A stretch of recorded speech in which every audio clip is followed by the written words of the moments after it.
Bona tarda a tothom. Buenas tardes a todos. Tenemos una sesión esplendorosa por delante y la prueba es que, siendo horas avanzadas del viernes, esta sala está verdaderamente nutrida. Y está verdaderamente nutrida porque, primero, porque los actos que organizan los organizadores, los amigos de la UAP y los economistas contra la crisis, siempre tienen interés, y en este caso, esto es como aquello de los profes de esto, la asignatura esta es la más importante. Bueno, el día de hoy es el más importante por el tema y la calidad de los dos ponentes, excepcional. Una visión estratégica para Europa. Necesitamos una visión estratégica. Muchas veces vamos demasiado rápidamente surfeando la realidad. Los grandes decisores, los grandes actores políticos y económicos, en el inmediatismo, en el cortoplacismo y a veces en la bajura de miras, ¿no? Y necesitamos una visión estratégica en un doble ámbito, y que por eso, digamos, está la composición de la ponencia bifronte, ¿no? En el aspecto económico y económico-social, que está íntimamente ligado con el aspecto de relaciones internacionales, de vecindario, etcétera, ¿no? Esta misma semana se han producido, estos últimos días, unas cuantas cosas, ¿no? Por ejemplo, picoteando simplemente de la actualidad, digamos, la Comisión Europea ha alumbrado su primer papel importante sobre la estrategia del nuevo Pacto Verde Europeo, digamos, con algunas aproximaciones ya financieras. Y este es un tema importante cuando se liga la estrategia a los medios, es decir, a los recursos. Esto empieza a tener, quizá, a ver si nos lo aclaran los ponentes, empieza a tener alguna verosimilitud, ¿no? Se ha hecho un papel importante también el inicio de un sistema común para el salario mínimo interprofesional, que no existe. No hay un salario mínimo interprofesional en toda Europa, y 8 o 10 países que no lo tienen. Unos porque casi que no les hace falta, porque son salarios máximos, ¿no? Los escandinavos, pero sobre todo los países del este que no lo tienen, ¿no? Entonces, hacer una armonización flexible sobre estas cuestiones y empezar a dotar de contenido un poco las cuestiones de la Europa social, pues ahí tenemos, digamos, otra de las urgencias. Esta misma semana hemos visto, hoy debe ser viernes, pues anteayer, ¿no? Los mandatarios chino y estadounidense han llegado a un acuerdo para una suerte de armisticio que nos interesa mucho saber, digamos, cuál es el alcance de todo esto. Irán está, después de la operación, entre comillas, sobre el general Soleimani, en total efervescencia, y todo esto tiene efectivamente consecuencias geoestratégicas para Europa, geoestratégicas y comerciales y todo tipo, muy importante, en el que a veces nos cuesta movernos de una cuestión hacia la otra, ¿no? Entonces, a los ponentes los conocéis suficientemente, no voy a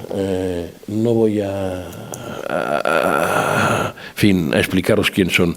Solo quiero decir dos cosas de esto. Se trata de dos científicos que se saben explicar. Esto es una cosa muy importante, porque hay veces que los científicos, digamos, cuesta mucho acceder. Es más, cuesta mucho a veces que los periodistas no sepamos explicar, o sea que todavía es peor. Vaya la autocrítica por delante. Bien, que se saben explicar y que tienen ideas fuertes. Otra cosa es que las presenten con flexibilidad, en modo mayéutico, en modo hermenéutico y en modo de escuchar con quien está delante. Pero tienen ideas, que es otra de las cosas que quizá en este país no vamos muy sobrados de ellas. Segundo, ellos no me lo reconocerán, pero son optimistas impenitentes. Optimistas impenitentes, ¿qué quiere decir? Aunque a veces sean muy críticos y tengan un poco aquello que decía aquel político y ensayista italiano, el pesimismo de la razón, pues tienen el optimismo de la voluntad. Es decir, no encontraremos muchos escritos ni de Javier Solana ni de Antón Costas en el que no haya una salida a un problema. Y si no una salida, si no una solución, al menos una salida, y si no una salida, una pista. Una pista. Entonces, esto también es un tipo de mercancía intelectual que tampoco abunda mucho, porque normalmente nos gusta latigarnos y a ver quién es el profeta de las catástrofes más exaltado, porque así quedas muy bien en este país que tanto tiende a polarizarse. Bueno, sin más introducción, los ponentes van a hacer una introducción un poco a cómo ven la situación actual en la economía, en lo internacional, en estos próximos años, en esta legislatura, para así decirlo, que ahora empieza, de la Comisión, del Parlamento, de las instituciones, y la legislatura de la vida que está comenzando todos los días, ¿no? Y luego estableceremos un poco de diálogo aquí entre ellos por la mesa, y seguro que tenemos ocasión para que, digamos, las preguntas o observaciones por la parte de este público tan leal se vaya a poder producir. Por tanto, el profesor Antón Costas tiene la palabra. Buenas tardes. Buenas tardes. Muchas gracias a la invitación de Emily, que me ha dado la oportunidad de compartir este final de fin de semana de viernes con todos ustedes. Es un placer. Y lo es especialmente por compartir este debate, coloquio, conversación con dos personas que admiro y quiero mucho, ¿no? A Javier y a Xavier. Si esta conversación va a ser esplendorosa, sin duda será, como ustedes han visto, por la presentación del moderador, porque nosotros más bien venimos de invitados, ¿no? Solo me gustaría, en tono amigo, hacerle una pequeña corrección a Xavier, cuando dijo: no me voy a extender un poco en las virtudes de los invitados de hoy. Y eso a mi edad me fastidia un poco, ¿no? Porque he llegado a aquella situación de que cuenta una anécdota, al parecer una anécdota sobre don Miguel de Unamuno, que en una ocasión que imagino como estas, el presentador se explayó un poco más en las virtudes de don Miguel, ¿no? Pero, claro, tuvo que cortar. Y parece que en ese momento don Miguel le echó la mano al antebrazo y le dijo: siga, joven, que mi ego da para más, ¿no? Entonces, claro, que en actos de estos, donde supones que te van a cultivar el ego así en el inicio y de pronto pues te dejan frustrado, pues bueno, pero hay que aceptarlo todo. Muy bien.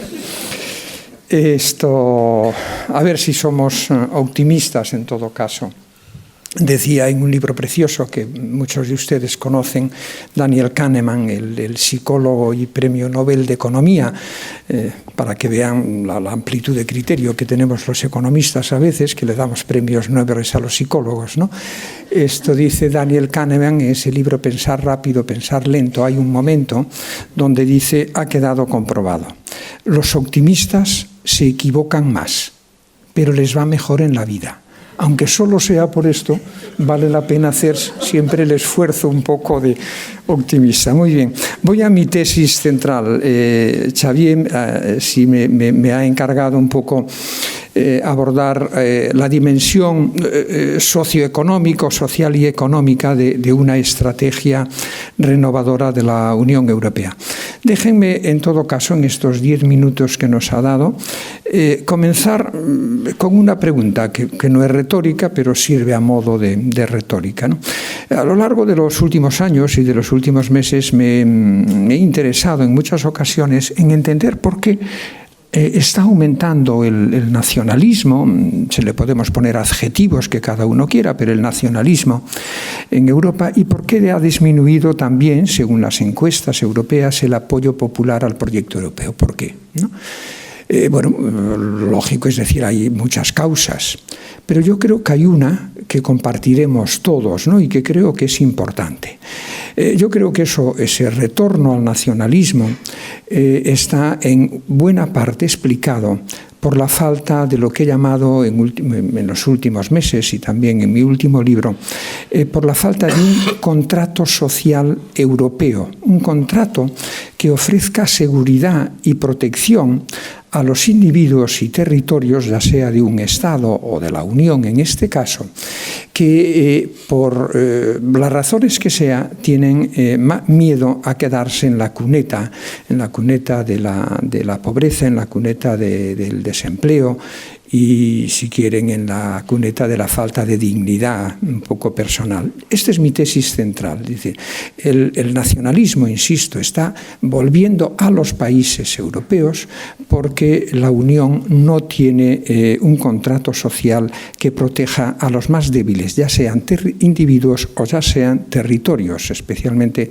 las comunidades, no únicamente, pero las comunidades agrarias y las pequeñas ciudades de nuestros países. Y no solo eso, no solo la Unión, a mi juicio, no tiene un contrato social digno de tal nombre, sino que durante la crisis financiera y económica, durante los 10 últimos años, a partir del año 2008, las instituciones europeas contribuyeron de una forma, a mi juicio, dramática a debilitar, cuando no a romper, a debilitar los contratos sociales nacionales. Naturalmente, si tu orientación de política económica es decirle a los gobiernos o a algunos gobiernos que tienen que aplicar la austeridad en este caso pública, ¿no? Si tienen que aplicar la austeridad y para ello tienen que reducir gasto social en educación, en sanidad, en dependencia, en desempleo, dice, mire, es que esos son 4 pilares básicos del contrato social de la posguerra en las naciones europeas, ¿no? Por lo tanto, si me admiten esto, así como idea fuerza que decía Javier, no debería sorprendernos el resurgimiento del nacionalismo y de la eurofobia. ¿Por qué? Porque es lógico que aquellos ciudadanos y hasta, insisto, territorios que se han visto más perjudicados por todos los procesos de desindustrialización, de globalización, pensemos en las Manresas que hay por Europa delante, ¿no? Todos los territorios y pequeñas ciudades que se han visto muy dañadas, ¿no?, por lo que ya venía ocurriendo en la economía desde hace 20 o 30 años, a continuación han sido aún mucho más dañadas por la política que han impuesto desde las instituciones europeas a partir del año 2010 para el problema de la deuda. Por lo tanto, insisto, cuando cualquiera de ustedes se ve un poco, por un lado, resentido por la pérdida de bienestar que han tenido y además temerosos de que los vientos huracanados que les anuncian sobre el cambio económico, sobre el cambio tecnológico, sobre la demografía, ¿ustedes qué dirán? Dice, ¿dónde hay alguien que me proteja? ¿Dónde hay alguien que me dé una cierta seguridad frente a este futuro tan incierto? Y sorprendentemente, o no tan sorprendentemente, porque ya había ocurrido a principios del siglo pasado, quienes tienen mejor olfato y, no diría criterio, para oler este miedo, son los dirigentes populistas y los demagogos. Sorprendentemente, los demócratas, los gobiernos demócratas, acostumbran a tener, al menos al inicio, una cierta incapacidad para percibir el miedo de la gente, ¿no? Segunda consideración muy vinculada. Miren, también haciendo una idea fuerza un poco exagerada para que se vea el argumento. Después, si en coloquio probablemente matizaré, ¿no? O matizaría. La historia, a mi juicio, nos enseña, o al menos a mí me enseña la historia, que todo sistema político, sea cual sea su naturaleza, dictatorial, monárquico, feudal, autoritario, todo sistema político que quiera tener una cierta estabilidad y sostenibilidad en el tiempo tiene que dotarse de un contrato social. Esto les decía antes, y la Unión Europea no lo tiene, y por eso la vemos descoserse por muchas costuras. ¿Qué entiendo por contrato social para ir de una forma rápida? No he venido a hablar de mi último libro, que su subtítulo es este, ¿no? Pero ¿qué entiendo de forma rapidísima por contrato social? Un contrato social, en esencia, es un compromiso, no solo moral, es un compromiso entre aquellos a los que les va bien en la vida, que les va bien con el sistema económico y político vigente, con aquellos otros que se han quedado o tienen el riesgo de quedarse atrás, de quedarse sin oportunidades, insisto, sin oportunidades para prosperar y para llevar una vida digna. Esta es mi idea de contrato social. Tiene que haber un compromiso. Y cuando voy mirando a la historia y miro al sistema feudal, soy un aficionado, hay otras aficiones más perversas, al monacato de la Alta Edad Media, el sistema fiscal no feudal, basado en la sociedad de tres pilares, era un contrato social, porque el pueblo común, los campesinos, daban su consentimiento a los señores feudales a cambio de protección física y le daban también apoyo a la Iglesia, al clero, a cambio de su protección espiritual. El sistema feudal tenía este contrato. Y las monarquías aristocráticas que le sucedieron también lo tenían. Recuerden aquellas que tengo que ir rápido, recuerden la expresión nobleza obliga. ¿Qué quiere decir eso? Que el noble es reconocido, pero su nobleza le obliga ¿a qué? Le obliga a proteger, a dar morada, de alguna manera a dar seguridad a sus súbditos. Este es un contrato social. Pues bien, a mi juicio, el capitalismo comercial e industrial, del cual soy un buen partidario, un defensor, el capitalismo comercial e industrial de los siglos XVIII y XIX, a mi juicio, rompió el contrato feudal aristocrático, pero no construyó ninguno nuevo. No construyó ninguno bueno. Ningún nuevo contrato entre esa, le llamamos burguesía en unos casos, y los industriales, y no ya el campesinado, sino los obreros industriales de la Barcelona del siglo XIX, ¿no?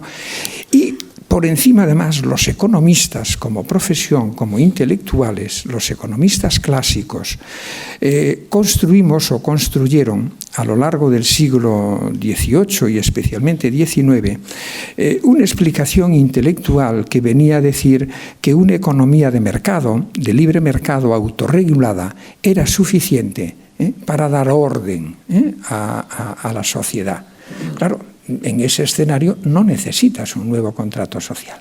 Tardamos un siglo, tardamos 100 años, hasta que después de las dos grandes guerras mundiales apareció ese Estado social ese contrato social en términos de un contrato social. Miren ustedes a España, es la única constitución occidental que tiene un artículo dedicado a decir esto, que el sistema económico de España será una economía social de mercado.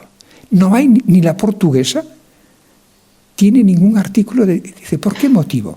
Porque hubo, en el caso de España, lo he puesto ahora en España, pero hubo en todos los países, un contrato social que significó más o menos lo siguiente, que las fuerzas de izquierda, tanto políticas, en nuestro caso el Partido Comunista, el Partido Socialista, como las fuerzas sindicales, que hasta la Segunda Guerra Mundial habían tenido como enemigo irreconciliable al capitalismo, a la salida de la guerra, y nosotros en los 70 hicimos lo siguiente, las izquierdas dijeron, estamos dispuestos a legitimar la economía de mercado si a cambio ustedes, los conservadores, las derechas, están dispuestos a apoyar un nuevo contrato social. con esos pilares que les decía antes, educación, sanidad. Dice, bueno, este contrato social funcionó de maravilla en Europa y diría que en Estados Unidos, al menos durante los 30 gloriosos, que se llaman así, ¿no? Pero creo que más allá. ¿Qué ha sucedido? Insisto, que, tengo que ir hacia el final. Ese contrato social funcionó de maravilla en los estados nacionales. España es un ejemplo. Y durante esos 30 gloriosos, cuando ese contrato social funcionó como un pegamento, vimos que todo mejoró. El progreso económico fue extraordinario, la productividad fue extraordinaria, no hemos vuelto a niveles de aquella época. Las clases medias y las clases populares aparecieron por primera vez como grupos sociales consistentes. La economía daba empleos estables, con salarios que no daban para hacerse ricos, pero sí para construir una vida de clase media. Esa es la historia de mis padres, ¿no?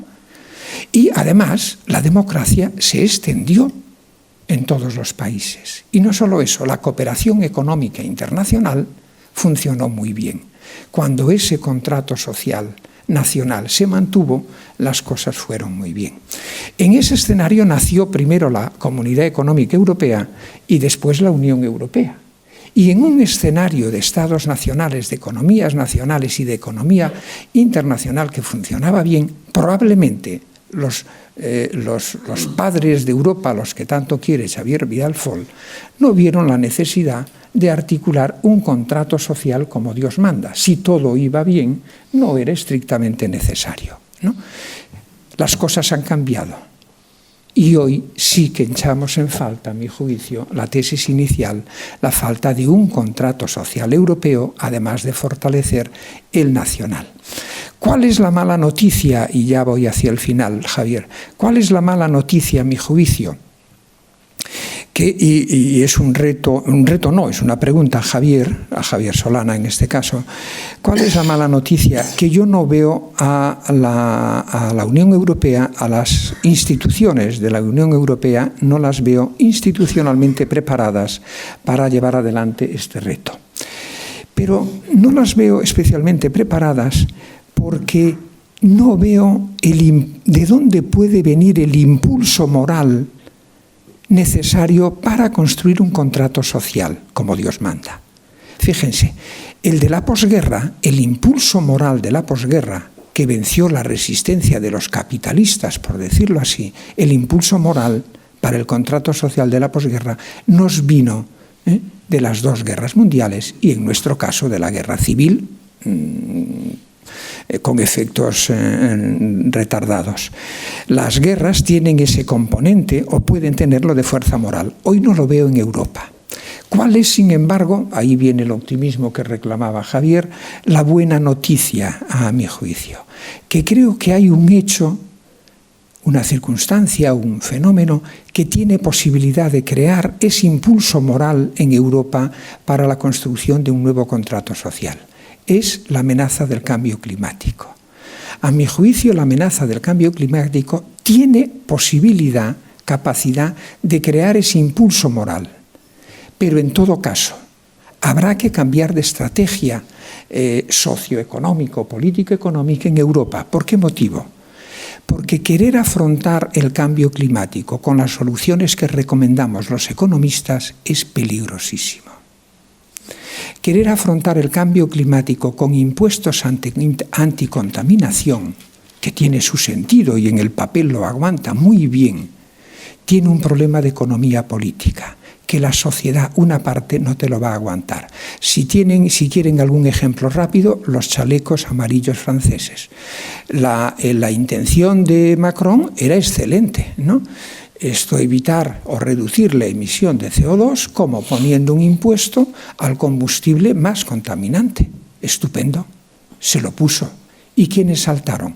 Aquellos que inmediatamente vieron que iban a ser los grandes pagadores, los perjudicados de esa forma de luchar contra el cambio climático. Ya habían perdido con la desindustrialización y ahora iban a perder de nuevo o van a perder de nuevo esa forma. Por lo tanto, mi tesis de fondo es esta, Javier.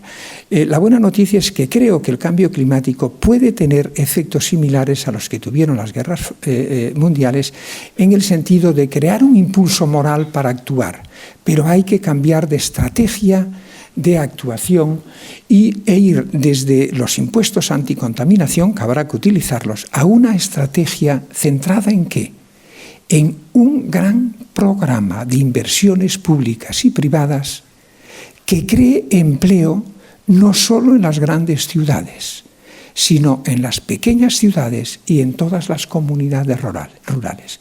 En este sentido, el Green New Deal, el contrato social verde, tiene una capacidad extraordinaria para lograr un consenso entre todos aquellos en la sociedad, hasta incluido en aquellos que no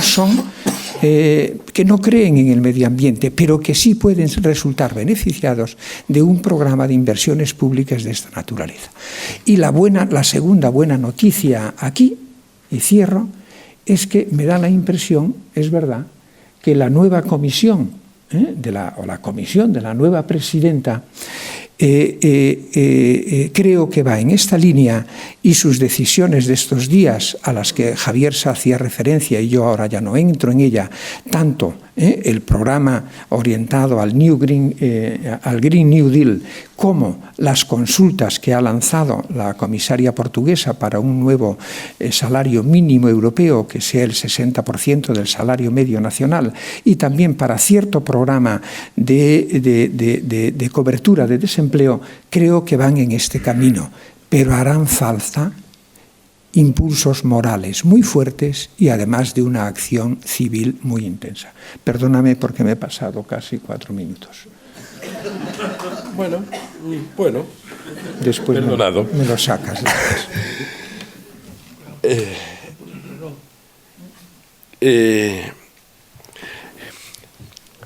Verdaderamente polémico, además, no solo con ideas fuerzas y con ideas fuertes, sino que algunas de ellas somos susceptibles de buen debate en esta sala, además de todas las cosas sugerentes que nos ha apuntado el profesor Costas. Javier Solana. Muchas gracias. Muchas gracias por la invitación. ¿Se ve? ¿Se oye? Tengo que apretar. Sí, está apretado. ¿Se oye? Sí, se oye bien, atrás. Vale, gracias. Gracias por la invitación, de verdad. Los amigos de la Universidad Autónoma de Barcelona, yo he sido muy amigo de la Universidad Autónoma de Barcelona, no soy socio, a partir de ahora sí, creo que me he hecho esta tarde, pero sí soy muy amigo de la Universidad Autónoma de Madrid. He vivido la construcción de las dos universidades autónomas con enorme cariño. Yo volví de Estados Unidos porque se crearon las universidades autónomas, y luego mi vida se desarrolló a partir de ese momento de maneras que no esperaba yo que se fueran a desarrollar de esa manera. Vamos a ver, yo estoy muy de acuerdo con lo que dice Antón. Para mí es una de las personas que reflejan mejor lo que es una visión, a mi juicio, de modernización de lo que es un pensamiento que viene ya de muy atrás, que es el pensamiento del contrato social, por llamarlo de alguna manera, un pensamiento socialdemócrata, etc. Yo veo alguna dificultad en eso, que lo discutiremos luego, pero te lo dejo apuntada. El pacto social es entre dos partes. La representación es cuando es clásica, pues se sabe muy bien lo que es los trabajadores y los sindicatos, representados por los sindicatos, y digamos, capital representado por sus organizaciones. El pacto social a nivel europeo es más difícil por quienes se sientan a la mesa, digamos, por ponerlo. Los sindicatos europeos, ni nacionales ni europeos, están en este momento a la altura de ponerse a trabajar sobre este pacto social, con la capacidad que tienen. Cada vez la sindicación es menor, los empleos son distintos, etc. Bueno, eso lo hablaremos luego en el debate, pero yo quisiera que Antón nos dijera un poco más sobre quiénes son los que tienen realmente que sentarse. No digo que haya que sentarse físicamente, pero ¿quiénes son los interlocutores de ese pacto? Yo voy a contestar a las primeras preguntas que ha puesto Xavier sobre cómo veo yo Europa en este momento. Voy a decir una palabra. La primera palabra: yo soy optimista, no soy naif. He vivido demasiado para ser naif, pero creo que se puede ser optimista sin ser naif. Eso es lo que yo soy en este momento. Y lo soy por las siguientes razones. Primero, porque yo veo que en la comisión, como ha acabado Antón diciendo, hay una comisión que para mí es una comisión excelente. Yo viví, estando ya en Europa, como responsable en la comisión de Jacques Delors, fui uno de los grandes amigos de Jacques Delors y de todo el mundo. Y yo veo, pasados los años que han pasado, de una vez más una comisión con la energía y con la determinación y con la fuerza moral de poder hacer algunas de las cosas que se pudieron hacer durante la comisión de Delors. Estamos hablando de los años 90, del siglo pasado. Estamos en el siglo XXI. La situación global del mundo es muy distinta a la que había en los años 90, cuando la comisión de Delors estaba operando. Me gusta porque me gusta que esté dirigida por una mujer y me gusta que esté dirigida por una mujer alemana. Alemania ha sido un país fundamental en el desarrollo de Europa, sin duda.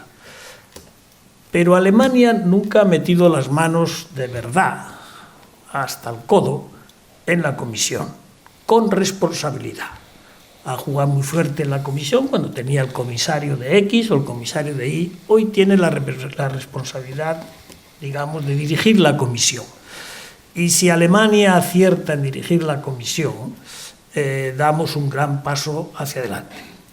Y las decisiones que ha tomado la comisión, las dos primeras o las tres primeras, que es la estructura de la comisión, a mi juicio está muy bien hecha. Hay dos vicepresidentes fundamentales, que los conocemos los dos personas, una mujer y un hombre de una capacidad bien probada, una mujer danesa y un hombre de Holanda, que han demostrado en las comisiones anteriores ser de los mejores comisarios que ha habido en muchos años. Y tienen dos encargos fantásticos.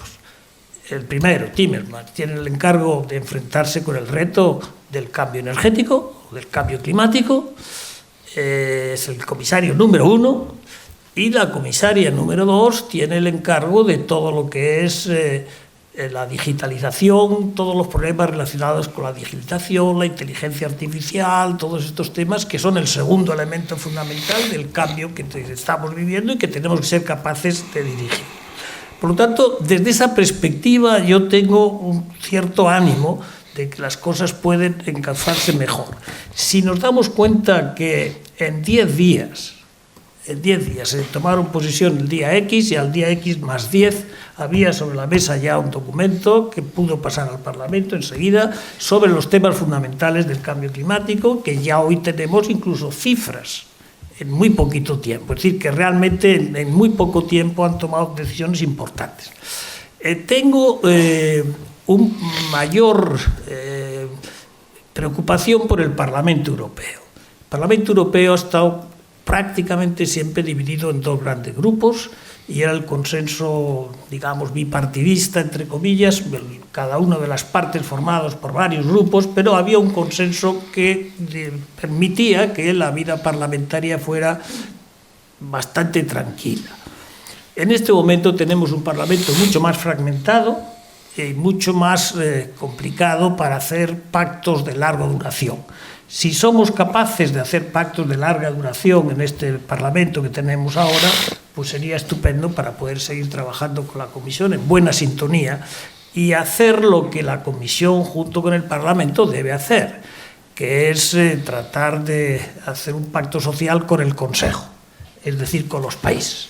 La Comisión es una cosa, el Parlamento es otra cosa y los países al final son los que siguen decidiendo. Al final, si pudiéramos hacer inteligentemente un pacto, no me atrevo a llamarlo pacto social, pero un pacto político entre esas tres organizaciones, sería fundamental. Yo creo que en este momento tenemos en el Consejo algunas dificultades serias. Si vamos analizando los países, primero Gran Bretaña se nos va. Cada uno valorará si le parece bien o mal, pero es un problema que se vaya porque hay que ver con qué término se va y cómo es la salida. Es un tema difícil, pero que hay que hacerlo y enfrentarse con él. Segundo, tenemos una Alemania en la que la señora Merkel le queda un año de vida política. ¿Qué va a pasar después? No lo sabemos. Tenemos ahí una pequeña interrogación, ¿cuál va a ser el papel? La sucesora que está en el Partido Socialdemócrata no tiene todavía el apoyo que Merkel tiene hoy. En los primeros días del gobierno de Merkel no tenía ninguna apoyo.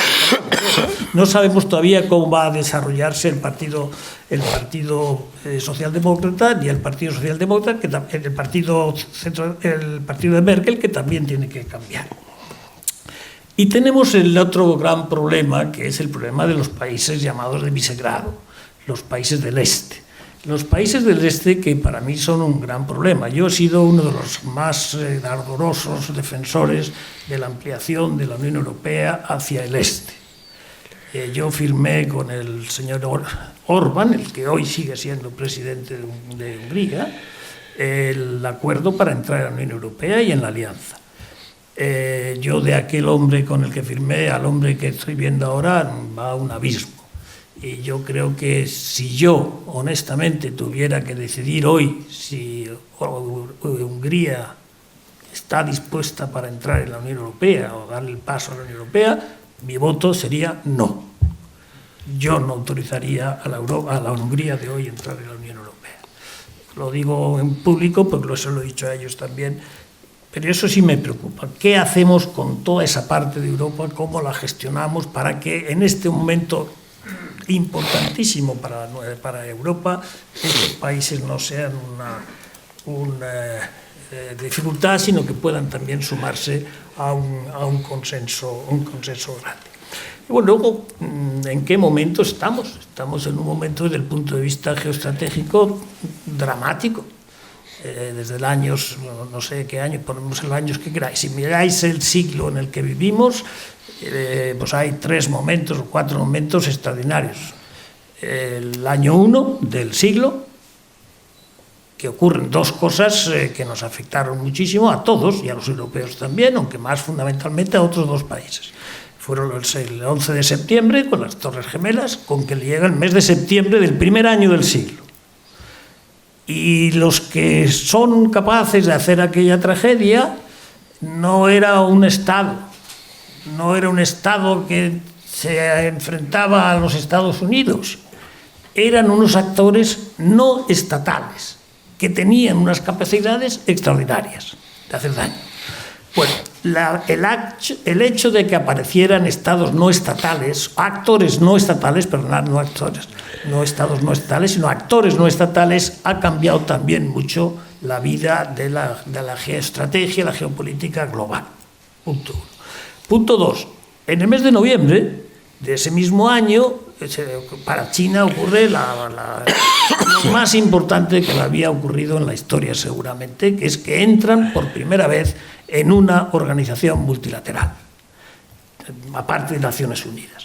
China entra en la Organización Mundial del Comercio y por tanto China ya es un jugador en el ámbito comercial, que es lo que le permite todo este desarrollo que ha tenido de crecimientos al 10% y por encima del 10%. Pero eso es fundamental. Y eso es el primer año del siglo. Unos cuantos años después, el año 8 de ese siglo, el año 7, el año 6, viene la gran crisis, de la que todavía no hemos salido del todo, y que fue muy difícil de gestionar, porque es verdad que nos llegó en un momento en que la Unión Europea no estaba preparada para eso. Les voy a decir una frase. En el día 10 de mayo de ese año, del año de la crisis fue en septiembre, yo estaba cenando con las siguientes personas: el primer ministro de Inglaterra, el director general del Fondo Monetario Internacional, el director general de la Organización Mundial de Comercio. Y la cena fue dedicada a los problemas que había en aquellos días sobre el pan, los precios del pan. Recordar lo que estaba pasando en Egipto, en Argelia, todas las cosas. Nadie estaba pensando en Europa sobre la crisis que venía y estábamos pensando en las catástrofes que traía la alimentación. Al final de la comida, al final de la cena, Strauss-Kahn, que era entonces el director de la Organización Mundial de Comercio, dijo: en Estados Unidos, del FMI, del IMF, vamos,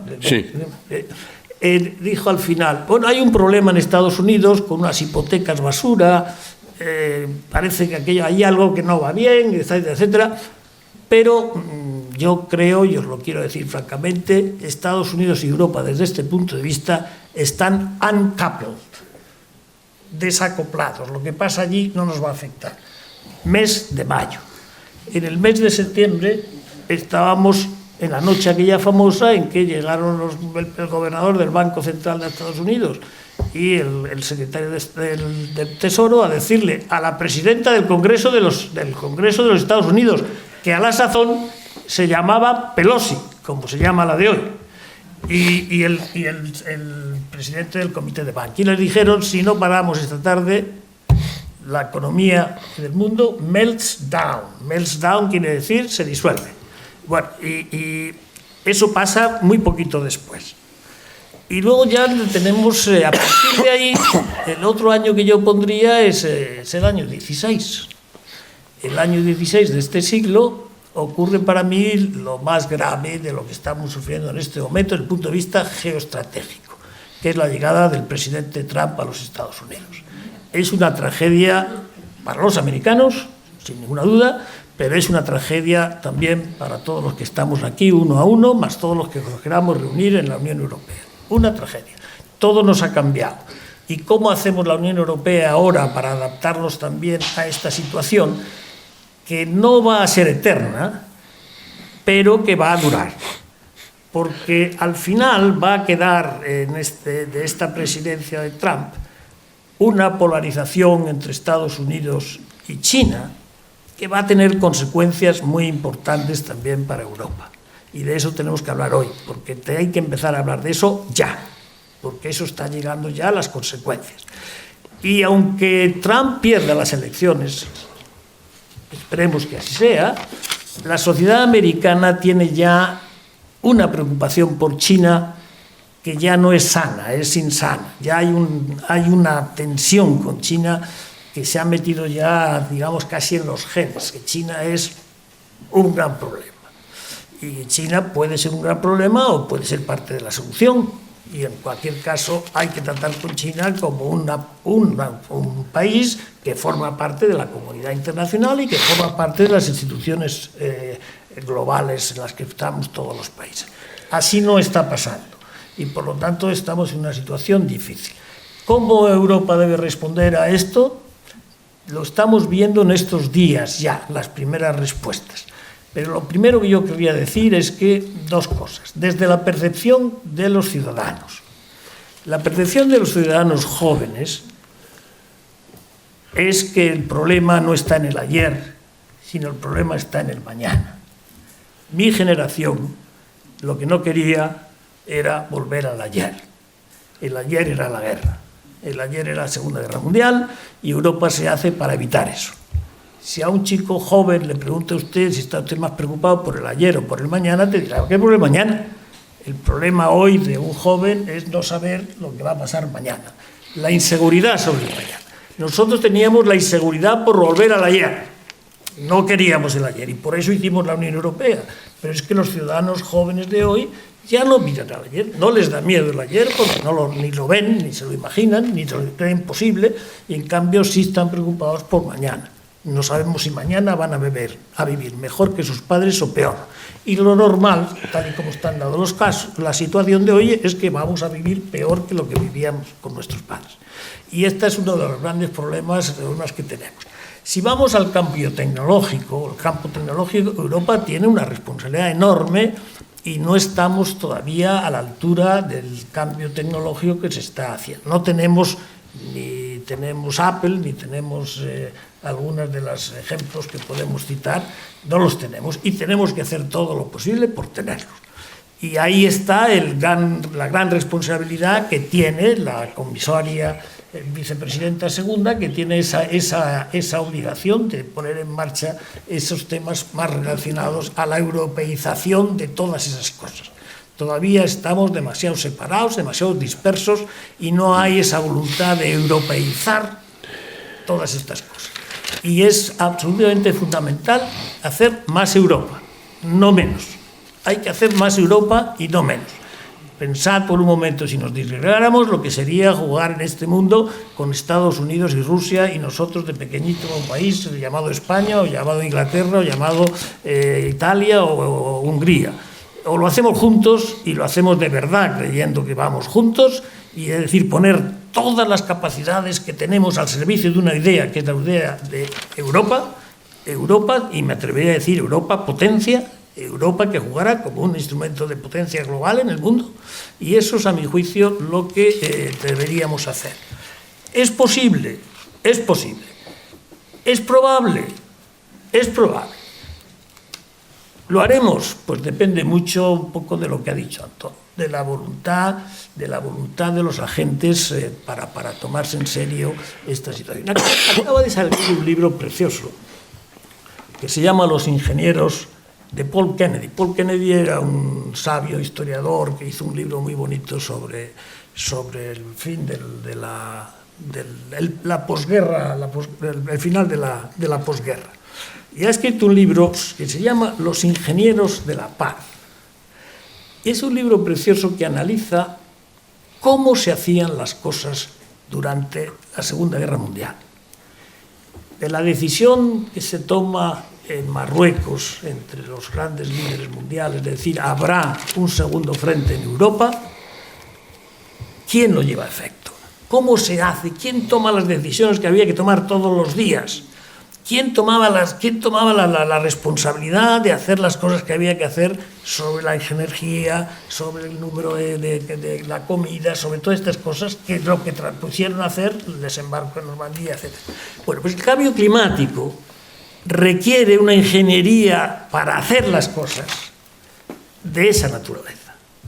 Y yo creo que si no somos conscientes de que eso es lo que se necesita, no lo haremos. Si lo dejamos solamente a que el Consejo Europeo decida, que la Comisión decida, etcétera, etcétera, no saldrá. Hay que saber quiénes son las personas que están encargadas de cada parte y cómo lo hacen, y pasarles revista y decir que expliquen lo que hacen cada día o cada semana o cada fecha necesaria para ello. No quería decir mucho más en esta primera intervención, pero me parece que darnos cuenta de que todo lo que vamos a hacer está en un contexto global distinto es algo que más vale que nos lo metamos en la cabeza. Vamos a vivir en un mundo que yo no esperaba vivir, no lo esperaba, y he vivido con 5 presidentes estadounidenses, he compartido años de vida durante su mandato, y nunca imaginé que tendría que enfrentarme con una situación como la que estamos viviendo ahora, donde el mundo multilateral, el mundo multipolar, el mundo, todas estas cosas de hacer cooperación en vez de confrontación, creía que íbamos a ser capaces de seguir por la vía de la cooperación, y creo que estamos a punto de salirnos de la cooperación. Espero que no nos salgamos, pero estamos muy cerca de salirnos de la cooperación. A mí me gustaría poner unas cuantas preguntas a los dos ponentes al hilo de temas cruzados que sean estos, sobre todo sobre el Pacto Verde y sobre todo el tema de los anglosajones, ¿no? Es decir, dice Antón que las instituciones han jugado a la contra del contrato social, y en parte es verdad, pero también depende un poco de los momentos, ¿eh? Una cosa es el periodo 2008 y otra es la rectificación de 2014. Una cosa es el Banco Central Europeo de Trichet y otra es el Banco Central Europeo de Mario Draghi. Y saco esto a colación no por voluntad de introducir matices, sino digamos, por auscultar qué potencia tiene esta propuesta del Pacto Verde. Porque mi impresión, que coincido mucho con lo que dice el profesor Costas, es que ya antes, digamos, de oficializarse, ha aprendido en las instituciones, en las empresas y en los publicistas. Es decir, cuando un proyecto y hay quien quiere meter mercancía, por debajo de su nombre, mercancía averiada, quiere decir que el proyecto es muy interesante. Ya estamos, digamos, con muchas empresas que están haciendo publicidad fake sobre si son o no lo son. Entonces, es decir, pero al mismo tiempo las instituciones se lo han apropiado. Las instituciones, no esas grandes políticas, me refiero a las instituciones oficiales, el Banco Central Europeo y el BEI, que al final es lo que van a mover la inversión que parten también de una experiencia interesante, sobre todo a partir de 2014, que es el Plan Juncker de inversiones, ¿no? ¿Hasta qué punto, digamos, la dinámica institucional va a ser forzada, además de por lo que decía Javier Solana, de las nuevas personalidades y los nuevos roles y países, el papel de Alemania, etcétera? ¿Hasta qué punto, digamos, esa dinámica va a ser autosostenida, aunque alguna institución falle, como por ejemplo el Consejo? O si no hay el apoyo público suficiente, corre el peligro de ser un fuego de artificio que se apaga. Eso me gustaría contar con vuestra opinión sobre eso. Antón.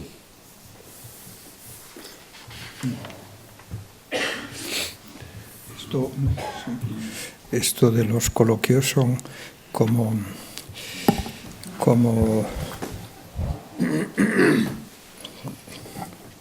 sí, son como los exámenes no anunciados y sin materia que les pongo a mis alumnos, que se enfadan mucho. Yo aquí también. La pregunta es muy importante. Vamos a ver. Yo la percepción que tengo, insisto, es que tenemos que crear un tipo de estrategias económicas, socioeconómica, que genere ganadores. También oportunistas, como tú has comenzado ya a insinuar. Pero que una estrategia económica frente a los problemas que tengamos delante, que genere ganadores y perdedores, creo que tiene muchas dificultades para avanzar. Esto es un principio, a ver cómo lo... Y este tipo de estrategias, insisto, no es el terreno más cómodo para un economista, necesitan una gran emoción, es decir, necesitan una gran fuerza moral detrás.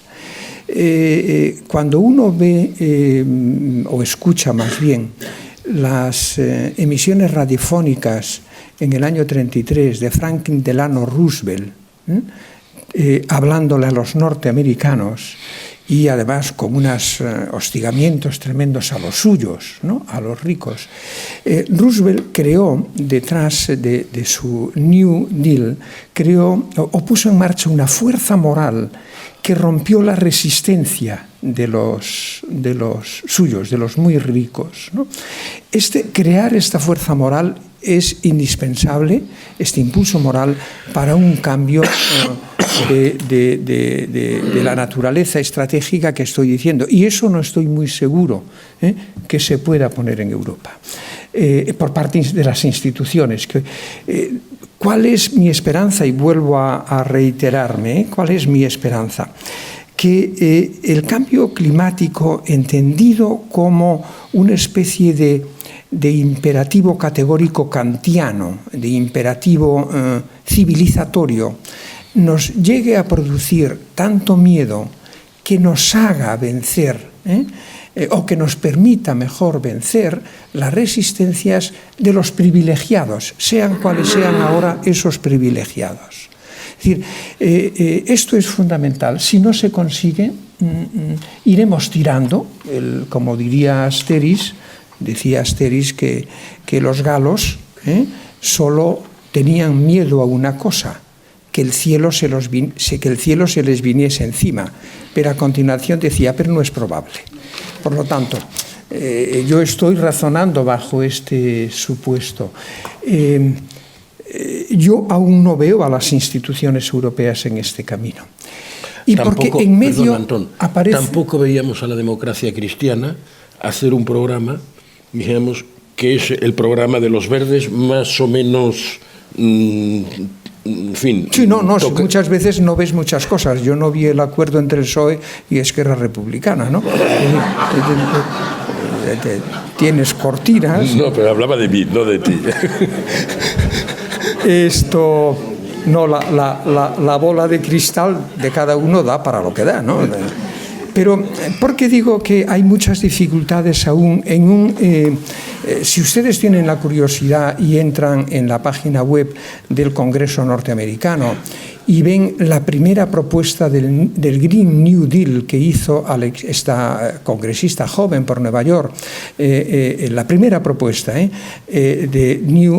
Green New Deal, es espectacular. Cuando vi aquello, realmente aquello que te emocionas, dices, esto no podrá ir así adelante, pero esto tiene fuerza. Pero uno de los obstáculos, y en Europa va a ser un obstáculo muy importante, es, de acuerdo, le admito y le compro esta estrategia. Dígame ahora, cosa que no me han preguntado ellos, ¿cómo lo va a financiar? Y este es el elemento. Y aquí aparece uno de los debates más bonitos de las últimas décadas entre economistas, que es lo que llamamos la nueva política monetaria. ¿Cuál es la idea? Dice, miren, en una economía mundial que ha cambiado radicalmente, aunque no lo enseñamos así, porque a mí me enseñaron en la facultad y yo le enseñé a mis alumnos que la economía mundial tenía dos grandes características, que era una economía inflacionista, es decir, que los precios eran un elemento determinante que teníamos que meter en nuestro modelo, y que los tipos de interés siempre eran reales, siempre eran positivos. Y a partir de ahí construimos modelos. Pero llevamos ya años, y seguiremos muchos años, donde la economía ha cambiado. La inflación prácticamente ha desaparecido y va a tardar mucho, a mi juicio, en volver. Y los tipos de interés están prácticamente por los suelos. La semana pasada, a principios de esta semana, el Tesoro español emitió bonos que ustedes pueden comprar a 10 años, bonos a 10 años, ofreciendo únicamente 0,4. Nominal. En términos reales es negativo. Es un mundo que ha cambiado. En este mundo, no quiero alargarme, ¿cómo podríamos financiar un programa de inversiones públicas y privadas espectaculares orientadas básicamente a crear empleo? Y a crear empleo no únicamente en las grandes ciudades, sino en las pequeñas ciudades y en el mundo rural. ¿Cómo lo podríamos hacer? Dice, la idea es la siguiente. Dice, vamos a ver, usted me ha dicho que hay mucho dinero en el mundo que está comprando bonos españoles a 10 o a 30 años con tipos reales negativos. Dice, sí. Imagínese usted que coge el dinero de los bonos, lo invierte bien, lo invierte en cosas que tengan productividad. Oiga, la productividad, un hospital, una escuela, una carretera, ¿no? Si tú lo inviertes bien, ese dinero que has cogido en los bonos a 0,4 nominal, y tienen rentabilidad, esa productividad de las inversiones te va a pagar el endeudamiento que has hecho. El debate entre economistas es si, en la medida en que han cambiado las condiciones financieras mundiales, hoy es posible para los gobiernos o la Unión Europea ir hacia la financiación de un programa de inversiones de este tipo espectacular, no ya con impuestos, sino con deuda prácticamente a tipo cero, o en su caso, Javier, y lo acabaremos viendo, financiado directamente con la política del Banco Central. De hecho ya hay algún indicio de esto. Es decir, cuando se está hablando de la expansión cuantitativa y de que la compra de bonos del programa de Quantitative Easing se dirija primordialmente como prioridad hacia las empresas que incorporen un planteamiento de energía limpia, ¿no? Y además está, digamos, un trabajo muy oscuro que se hizo en el trílogo entre las tres instituciones, que alguna cosa han hecho bien también, que es la taxonomía de a qué se puede llamar y qué no se puede llamar una inversión verde. O sea que a mí me parece que lo que apuntas es precioso, porque además es digamos, un poco la fusión también de la política presupuestaria y de la política monetaria, o una cierta convergencia. Ahora, son escenarios peligrosísimos, hay que advertirlo, claro. Porque imaginemos una cosa, que pasado mañana de pronto cambiamos nuestra percepción y en vez de creer que el cambio climático es una cuestión para el año 50, de pronto incorporamos la percepción de que el cambio climático es una cuestión para pasado mañana. Dice, el cambio que eso produciría en los mercados financieros, el miedo y las elevaciones de tipos de interés podrían arruinar. Es un escenario a la vez posible. Perdón, te interrumpo, es que no da salida a nada. ¿Quién, yo? Es que dice, vamos a ver, queremos movilización moral. Así. Pero qué difícil que no está Roosevelt aquí para hacerlo. Bueno, pues te lo compro. Tenemos que financiarlo. Y dirá, aquí te diseño un modelo para financiar. Y ya nos lo has enseñado y casi Javier se lo ha creído. Y entonces cuando ya te lo has creído dices, pero vaya dificultad si en vez de ser para 3 años es para 1. Y entonces haremos un gran catástrofe mayor de la que estamos resolviendo.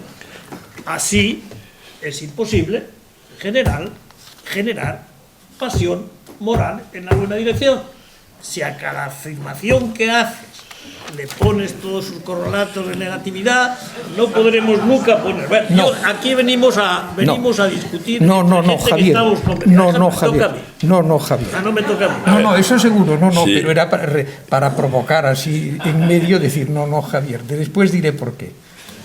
Javier. Déjame decir algo. Javier. Vamos a ver. A mí me vais a perdonar. Yo creo que no venís aquí a saber si hay que subir los tipos de interés o bajarlos, o si hay que subir la inflación o bajarla. Eso ya nos lo han dicho muchas veces, cuáles son. Aquí yo estoy con Antón, que lo que hay que hacer es generar motivación. Y si no hay motivación, no hay nada.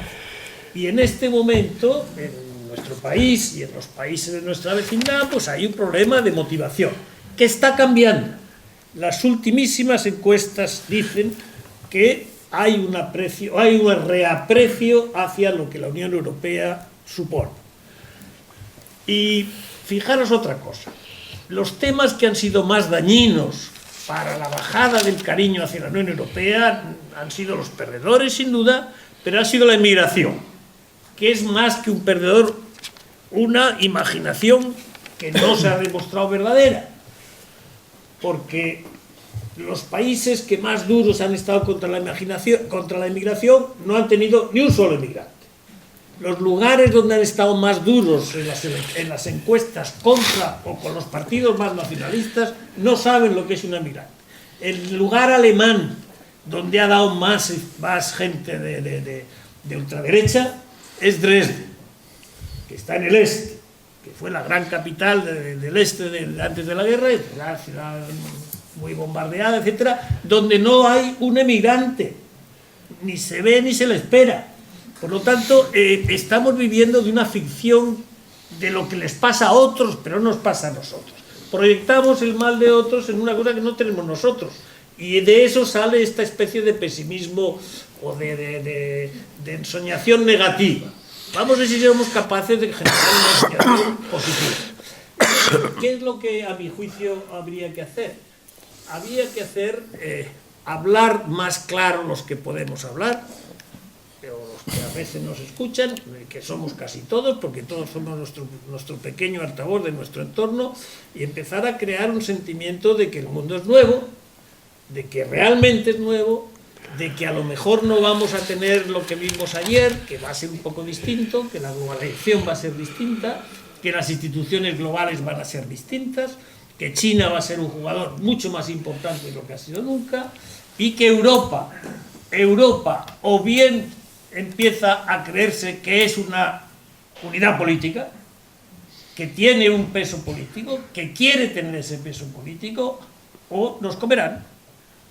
Mirad, todos los años, desde hace ya muchos años, todos los años se licencia en las universidades chinas 4 veces más matemáticos, físicos, químicos, biólogos, que en todas las universidades de Estados Unidos. Y el último año de los datos que yo tengo, que es 1999, 8 veces más. Es decir, que si descuentas que hay más chinos que americanos, y encima si descuentas eso, todavía hay 4 veces más chinos que son matemáticos, físicos, químicos.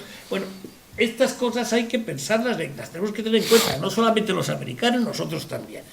O nosotros empezamos a pensar también en grande, que a menos que no lo hagamos solidariamente como europeos, no seremos nada, o hemos tomado ya la decisión de no ser nada. Yo no quiero tomar la decisión de no ser nada, no la quiero tomar, porque además los europeos tenemos una serie de valores que creo que son fundamentales para la estabilidad mundial. Creo que tenemos una serie de valores que bien implementados serían muy buenos para la organización mundial de la paz. Y a mí me parece que eso es lo que habría que hacer.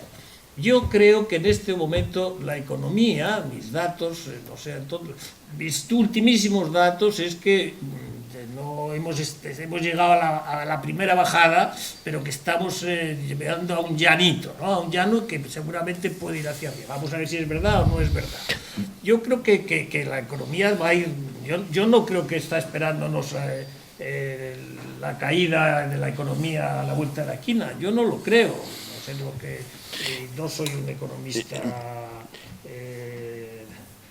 dentro mío como tú, Álvaro. Yo, sobre la cuestión del cambio climático, déjame preguntarte, Javier, no me olvido que tienes un comentario a hacer. No, es el siguiente. A ver, Javier Solana hizo una cosa a principios de los años 2000 que se llamaba la Estrategia Europea de Seguridad, se llamaba así, ¿verdad? Que la aprobaron en Tesalónica en el año 2003, ¿fue? Bien, aquel papel es un papel muy importante, porque normalmente se le conoce por la habilidad diplomática, pero la profundidad de aquel papel os la recomiendo mucho, porque luego ha habido otras estrategias de seguridad, a lo mejor más ampulosas y más largas, pero tocaba, sobre todo porque además era el reverso de la estrategia de seguridad del presidente Bush, ¿no? ¿Os acordáis de lo de la guerra preventiva, etcétera? Y a mí de aquel papel me inspiraba mucho siempre cuando hablabas de la seguridad en términos también, por ejemplo, sociales, ¿no? Cómo la pobreza era una amenaza para la sociedad. Es decir, todo aquello que no incorporaba las estrategias, digamos, anglosajonas, por así decirlo, ¿no? Y ahora tenemos que a lo mejor, al mismo tiempo que tenemos problemas de algunos fracasos en la gestión de la crisis, también tenemos a lo mejor un problema de mucho éxito. Es decir, quizá hemos agotado la capacidad de ejercer competencias a nivel europeo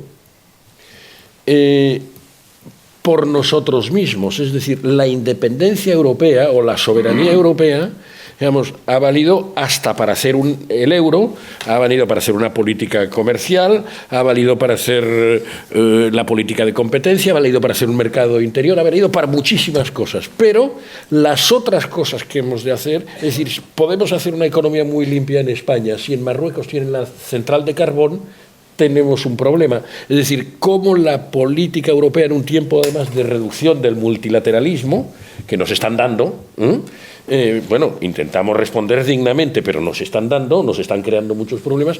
¿Cómo puede salir de ese rincón de ese rincón del cuadrilátero en el que se nos intenta colocar e intentar influir y hacer eso, lo de la Europa potencia normativa? ¿Cómo se hace cuando todo es más difícil? Todo avance es más difícil porque se ha hecho muchas cosas también, ¿no? Unas buenas, otras malas y otras regular, pero se han hecho muchas, ¿no?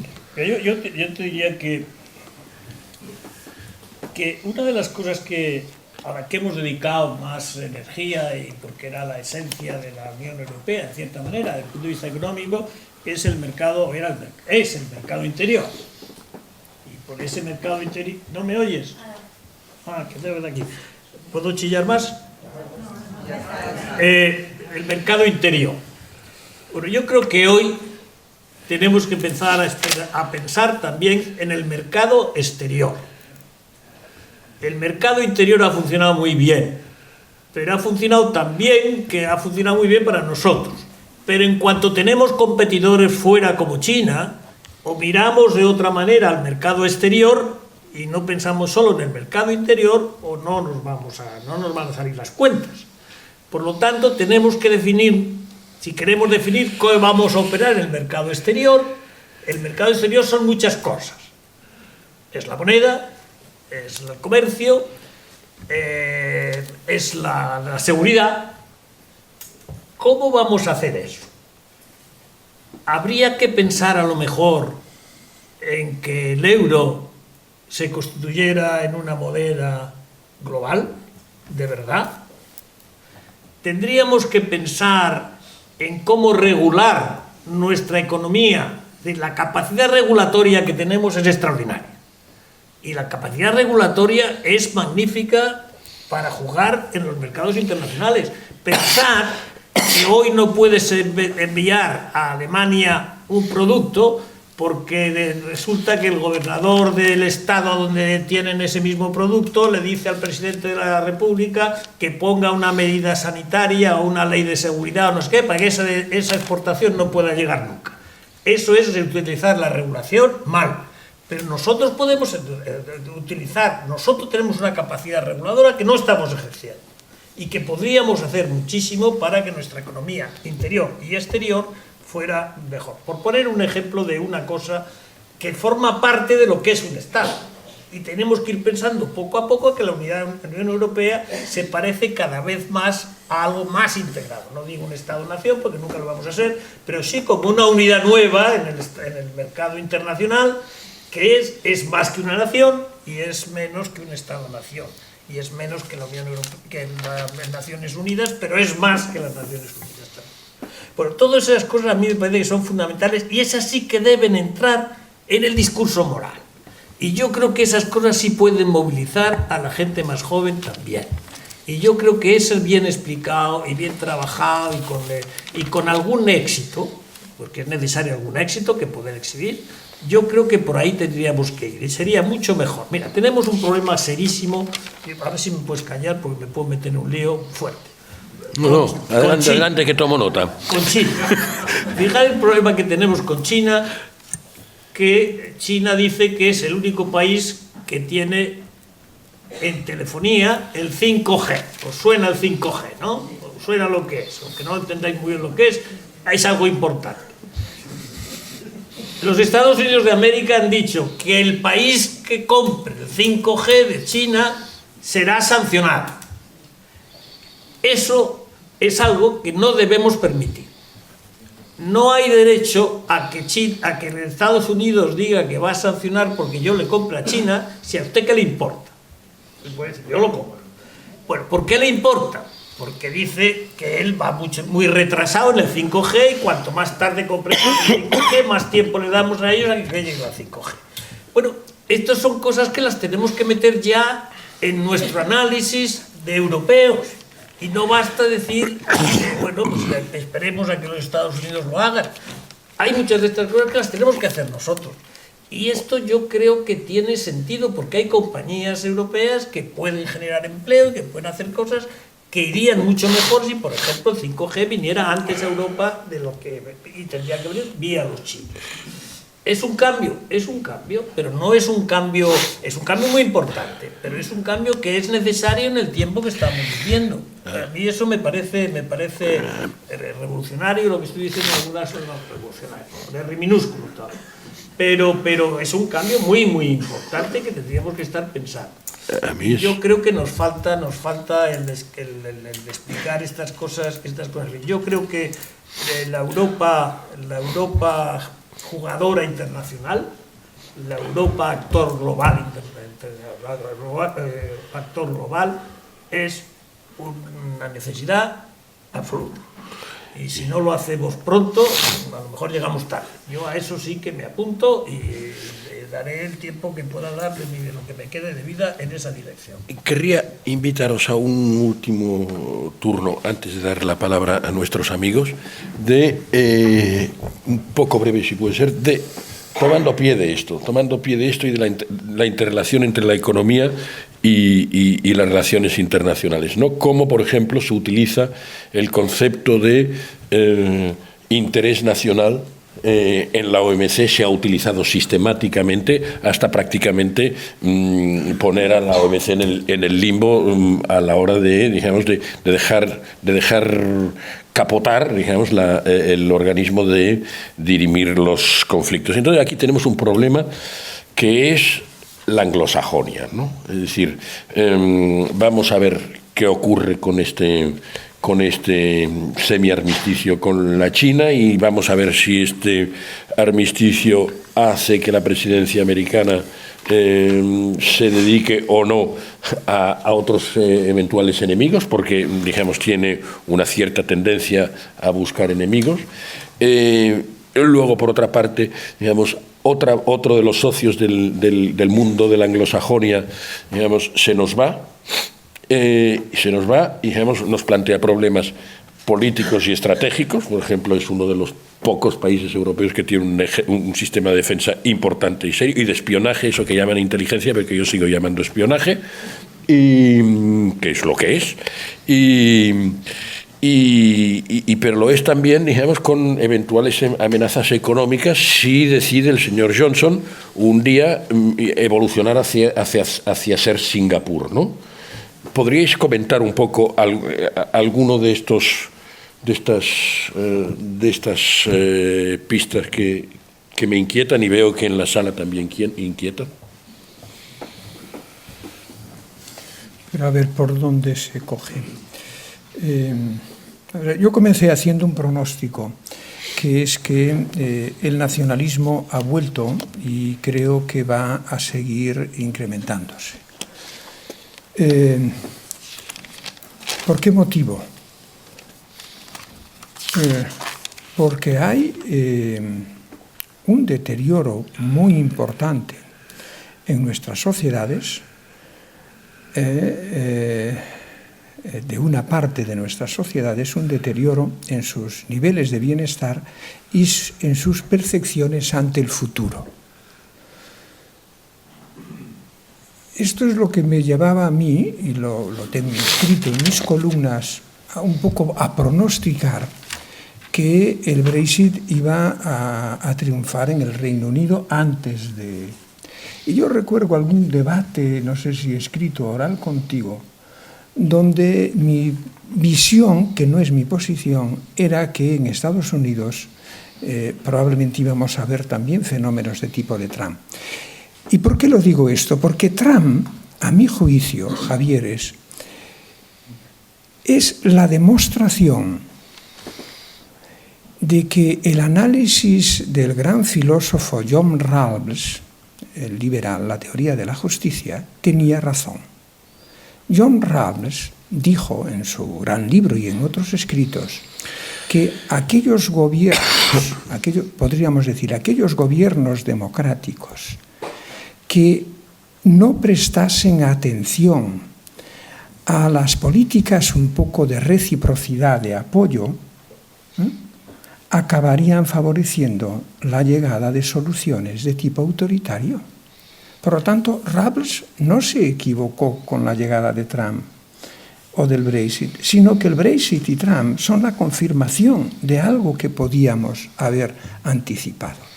Yo tengo que ir rápido ahora, pero les recomiendo cuando aparezcan en castellano 2 libros que han aparecido en Estados Unidos, uno de ellos a primeros días de este mes.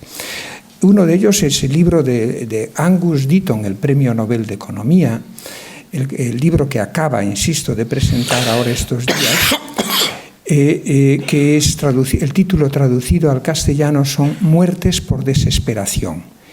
Es espectacular en el sentido intelectual, dramático en el sentido social, lo que está sucediendo en Estados Unidos desde hace más de una década.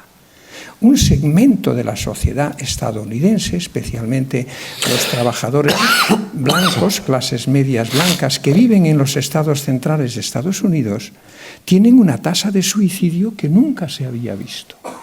Y la caída de la esperanza de vida en Estados Unidos de este segmento es espectacular. Cuando Deaton publicó hace 6 años su primer estudio con una colaboradora, un poco la respuesta fue: es verdad, eso es cierto, pero desaparecerá cuando la economía norteamericana comience de nuevo a crecer. La economía norteamericana lleva 14 años creciendo, el periodo más largo de crecimiento de toda la historia económica, de toda, un minuto. Dice, pues bien, no ha retrocedido esa tendencia. Lo que te está diciendo Deaton en el nuevo libro de estos días es que se ha acentuado. Esas muertes por desesperación se producen especialmente en aquellas zonas donde ya han comprobado, donde se ha producido un mayor voto a Donald Trump. Ahí, Javier, hay un elemento de emoción y de moral. Puede no ser compartida, y no lo es por mí, pero eso está jugando de una manera determinante en el apoyo de nuestras sociedades si no miramos el mundo tal como es, en este aspecto, en los anglosajones. Y el mundo en las relaciones China-Estados Unidos, yo creo que acabaremos muy frustrados, pero es que el mundo, si no somos capaces nosotros de introducir un estímulo moral de tipo diferente, estará dominado por ese tipo de emoción y por ese tipo de moral que lleva al aumento del nacionalismo y de la... Esa es mi idea. Gracias, Antón. Javier. Yo estoy de acuerdo en que esta crisis ha generado un número de perdedores. Perdón, que ha generado esta crisis un número de perdedores más de los que se esperaba o que la gente creía, los economistas predecían, y que ha generado unos perdedores de más larga duración. No hay recuperación todavía para una buena parte de los perdedores de la primera batalla. Pero yo creo que cuando el ejemplo lo traes a la mesa, Antón, traes siempre el ejemplo América-Trump. La sociedad americana es una sociedad que, si hablamos de las cosas de las que estamos hablando, es una sociedad totalmente diferente. La sociedad americana no tiene seguridad de sanidad. Si tú te pones enfermo, pues o te lo pagas o te mueres. Y así de brutal es. En las sociedades europeas no es así. Por lo tanto, esa dramatísima fluctuación que te lleva al suicidio no se da con un porcentaje muy más, y se da muy inferior. Es que en Estados Unidos los datos es verdad que son estremecedores.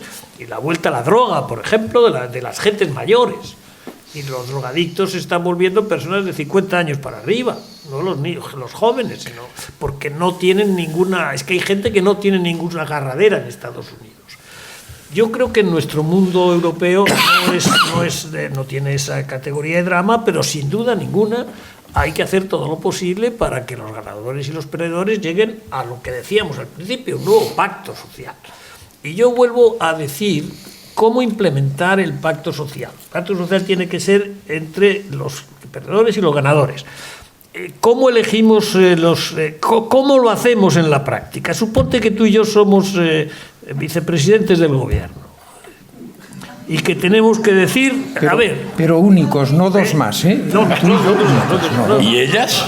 ¿Y ellas? Bueno, ya después ya lo hablaremos de esto. Yo me he visto de la garterana y... Pues supongamos que uno somos chicas.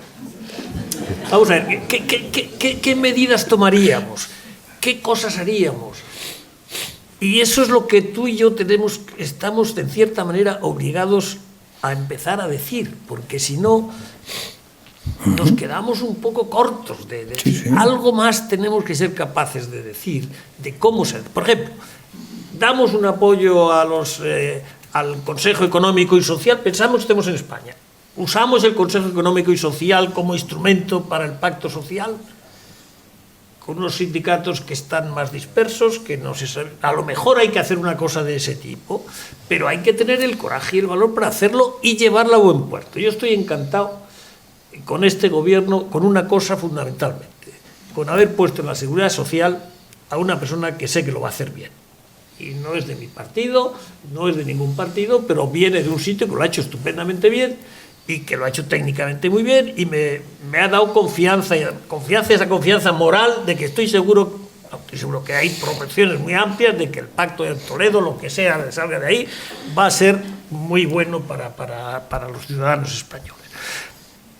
Pero sé sé lo que va a hacer, sé cuáles pasos va a dar, o supongo que sé. Ahora, del pacto social no sé cuáles son los pasos que tengo que dar. Y esos me dan miedo, porque fíjate, si yo me siento en la mesa, el sindicalismo va a sufrir muchísimo. El cambio climático, tú decías, los amarillos, los chalecos amarillos de París, los mencionabas antes, están contra una cosa que habrá que hacer. Habrá que hacerlo dando algo en compensación, sin duda. Pero habrá que hacerlo porque hay que subir el coste de lo que es veneno, de una u otra manera hay que subirlo, ¿no? Hay que hacerlo más difícil que se haga. Entonces, pero eso lo hemos vivido ya. Por ejemplo, en España lo vivimos cuando el carbón. España era un país que producía mucho carbón y quemaba mucho carbón. Hoy prácticamente todas las centrales de carbón están cerradas. Eso es una medida importante que se ha hecho en un número de años X, y no ha habido grandes dramas en el mundo del carbón. Ha salido bastante bien, ¿no?, esa transición. Bueno, pues eso es lo que vamos a tener que hacer a la vez en todos los temas. Bueno, no es fácil hacerlo, pero hay que hacerlo y se puede hacer. El ejemplo del carbón en España, por ejemplo, es un ejemplo bastante bueno para lo que podía haber sido, Luego, si empezamos a hacerlo, yo lo que me da miedo es que nunca empezamos a hacerlo. Que todos estamos diciendo hay que hacerlo, y o no hay gobierno, o cuando el gobierno llega, pues hay otros temas más importantes que etcétera, etcétera. Yo creo que ha llegado el momento que nos pongamos en serio a enfrentarnos con cómo hacemos las cosas. Lo que decía yo antes de los ingenieros de hacer las cosas, ¿no? De cómo se fabrican las cosas. Eso es lo que nos hace falta desde el punto de vista de la política en este momento. Miren que hemos tratado, aparte de las introducciones de ellos dos, de dos temas prácticamente, algunos flecos de los dos temas. Nos hemos dejado cómo completar la unión económica monetaria, la política de vecindad, la inmigración, el pilar social, en fin, los hemos tratado, digamos, implícitamente, pero fíjense si está esplendorosa sesión. Por favor, tienen ustedes la palabra. Antonio Ruiz va. Gracias, Javier, y gracias a los ponentes. Cuando Antón Costas ha expuesto esa dificultad, es decir, incrementa el nacionalismo, disminuye el europeísmo, simplifico. El nacionalismo se incrementa, y los podemos saber aquí muy bien, porque es apoyado y arrastrado por las clases pudientes, por la burguesía que controla los intereses económicos. Desde luego, en Estados Unidos es clarísimo, en el Reino Unido es clarísimo, y en otros muchos sitios. Eso es el nacionalismo que intenta, el caso, por ejemplo, del Reino Unido, lo que les interesa ahora, y va a ser muy favorable para ellos, va a ser terminar en convertirse en un de estos, como las... un paraíso fiscal. Eso va a ser. Y Estados Unidos hace lo que le da la gana en términos económicos, por lo tanto, seguirá haciendo lo que le parezca oportuno. La cuestión del contrato social a mí me ha parecido muy interesante, pero claro, los que hemos estado en grandes organizaciones durante décadas y medios siglos largos, sabemos que El contrato social procede de un proceso. Se produce la relación entre los dos, llamémoslos contrincantes, las empresas, clientes y empresa. Esa relación estimulada produce un vínculo y ese vínculo da lugar a un contrato. Total, que las empresas suelen ser una colección de contratos, como son los estados o cualquier tipo de organización, colecciones de contratos. Pero para que haya contratos tiene que haber eso, relación y vínculo. Si eso no se estimula en España, en Europa, en los demás sitios, no hay nada que hacer. Es importante profundizar en ese tema porque es crítico, ¿no? El tema, claro, hemos venido a hablar aquí, nos habéis hablado básicamente de Europa, una visión estratégica. ¿Es posible hablar de una visión estratégica sin hablar profundamente de energía? Porque es la clave del asunto. El cambio climático y la tecnología es hablar de lo mismo. No hay cambio climático sin interferencia, introducción, inversión absolutamente transversal tecnológica. No es posible. ¿Y qué está pasando entonces, por ejemplo, con el gasoducto que se está aprobando y se está haciendo entre China y Rusia? Solamente Javier Solana habla una sola vez de Rusia. Y a mí me llama la atención hablar de Europa y no hablar de Rusia. Si se nos está yendo el Reino Unido, si no somos capaces de sumar Turquía, Rusia, que es tan malo como nos decían los franquistas que eran los malos, porque ahora los rusos, creo que todos podemos tener amigos rusos, muchos, hay de todo como en todas partes, pero están encantados de poder decir que se sienten orgullosos de esta Rusia que están viviendo ahora. Lo cual, cuidado, no es ninguna tontería. Por lo tanto, ¿por qué Europa no habla con Rusia? ¿Por qué no habla con Rusia? Eso me parece muy interesante, ¿no? Y por último, eso sí que hago una pregunta interesada por mis pertenencias. ¿Es posible una Europa federal? Perfecto. Antonio, muchas gracias. Vamos a hacer lo siguiente. Vamos a recoger 2 o 3 comentarios o preguntas. Les pido, digamos, que sean casi telegráficos. En el comentario, en la crítica o en la pregunta, lo que sea. Y les damos un turno final a los 2 ponentes para que contesten un poco o comenten también sobre los comentarios. En esta fila de aquí, esta señora de aquí. Buenas tardes. Muchas gracias a los ponentes y al moderador por su estupendo diagnóstico y la conducción del acto. En mi nombre personal, pero también de la Asociación de Amigos del Autónomo a la cual pertenezco. Yo creo que es muy importante lo que ustedes han dicho aquí en tanto que diagnóstico. Y eso para ponerse a trabajar en la solución. Entonces, el diagnóstico, creo que todo el mundo, ustedes que tienen un altavoz importante, cada uno, y todo el mundo que podemos, hay que decir, es que hay que empezar a decir la verdad total a secas. La verdad. Y la verdad no es ninguna fantasía y es mucho más atractiva, además. Y luego, segundo, ¿cómo conseguimos ese contrato? Yo me doy vueltas hace tiempo pensando, ¿cómo motivamos al sector más productivo socialmente? Productivo no en producir bienes, sino en producir cohesión, en producir inteligencia, en producir solidaridad, en producir apoyo. Lo que en inglés llaman como el fermento social, ¿no?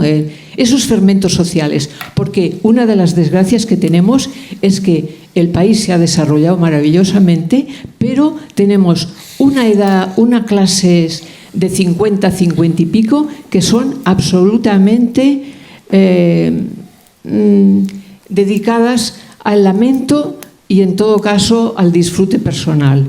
Muchas gracias. En una buena parte, perdón, y gracias. Muchas gracias, muchas gracias.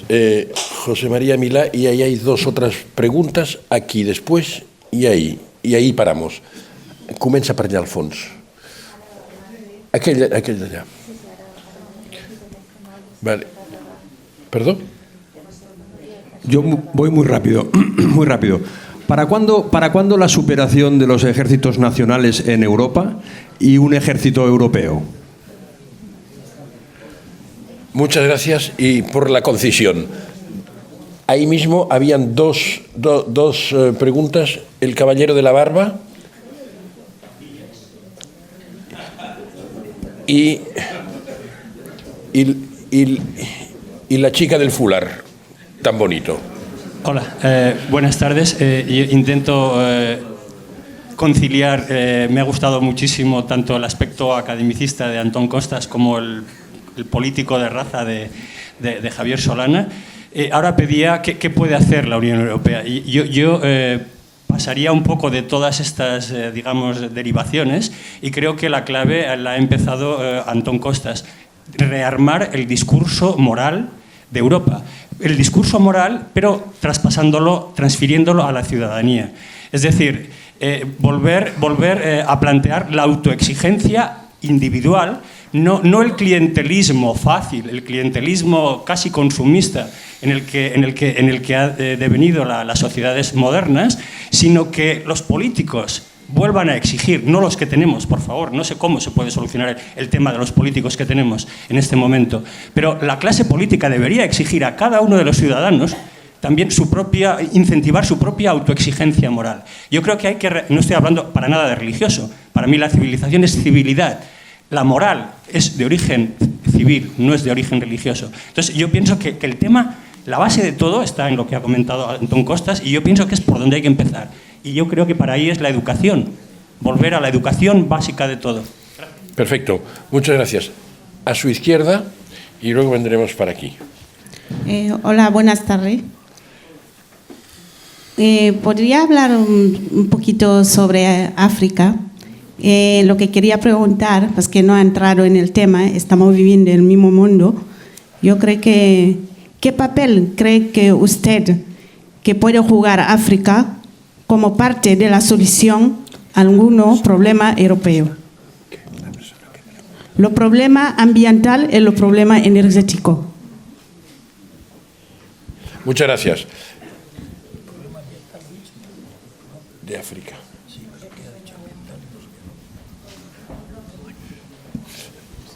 Esta señora y estas dos. Y con ustedes tres acabamos.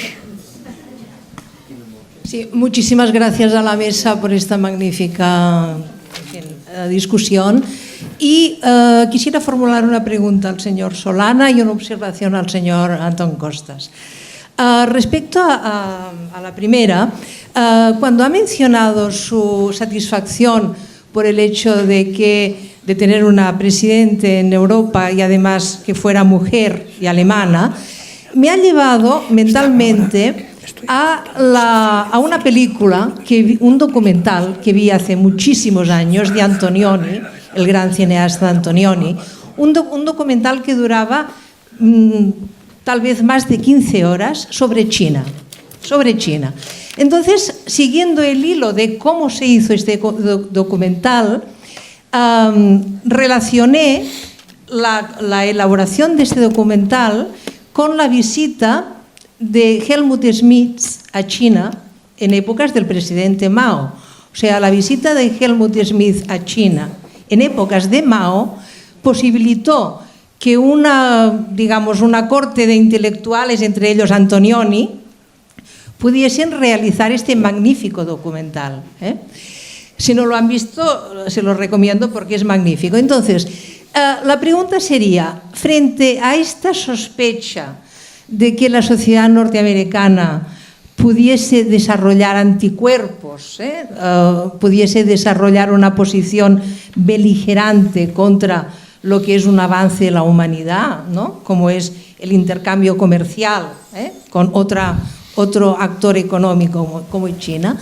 ¿Cómo se posiciona Europa, a su parecer, respecto a las relaciones con China? Digamos, ¿cree que se tiene que fortalecer básicamente las potencialidades que da el comercio, favoreciendo a los empresarios y su intercambio? ¿Hay también posicionamientos distintos en función de la familia política de que se trate, etcétera? Perfecto. Primera pregunta, observación al señor Costas. Breve. Antón, la economía es muy importante, pero no lo es todo. No olvidemos que una de las facetas más importantes del capitalismo financiero de estos últimos años es la destrucción del vínculo social. O sea, la digitalización, que ha tenido aspectos súper positivos para el desarrollo y para, en fin, incluso el crecimiento personal, para muchos adolescentes, por ejemplo, está representando la minoración y el corte del vínculo social. Los expertos en el psiquismo conceptúan este elemento como muy importante para toda la cuestión de inestabilidad psíquica, desarrollos de psicosis en el mundo de los jóvenes, etc. O sea que tenemos que tener presente también este factor de la digitalización y su impacto en el sujeto psíquico, no sujeto económico tan solo. Muchas gracias. Delante suyo, esta señora. Yo, una pregunta muy simple. Cuando Perfecto. compro en Amazon, ¿hago bien o hago mal? Cuando compro por Amazon, ¿hago bien o hago mal? I perdó, aquesta senyora de les orelles aquí, de les ulleres.